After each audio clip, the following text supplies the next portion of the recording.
Bias is a word we hear often. From the choices we make to the way we interact with others, bias is a silent force, shaping our perceptions, decisions, and actions without us even realizing it. But how much does it truly affect us? In a couple moments there will be a video of a car crash that plays. Pay close attention to any details that you notice throughout its duration.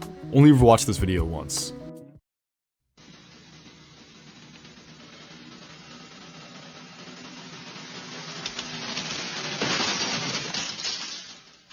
Now, if you were asked about how fast the cars were going when they contacted each other, what would you say? If you initially thought the cars were traveling around 30 to 35 miles per hour, you are in the majority of people who answered this exact question. A majority that is drastically incorrect. This is the exact setup of one of the most popular psychology cases of reconstructive memory, called Loftus and Palmer, which solely changes the use of one word in a sentence in regards to the question asked about the car crash in order to get a large difference in the response of the question itself. With the sentence either being phrased about how fast the cars were going when they contacted each other, or with other variants such as changing to hit, bumped, collided, or smashed. But how much do these changes in verbs truly affect people's interpretation of the scene?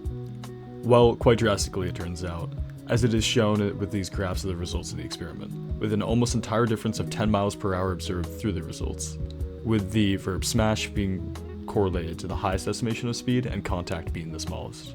To demonstrate this distortion of memory further, Loftus and Palmer also demonstrated how the cognitive remembrance of objects in a scene may also be changed, such as the presence of glass. When asked if participants remember seeing any glass through the breaking of the windshield of the car, a similar conclusion was drawn, with a larger percentage of participants saying they did see glass when using the verb smashed instead of it.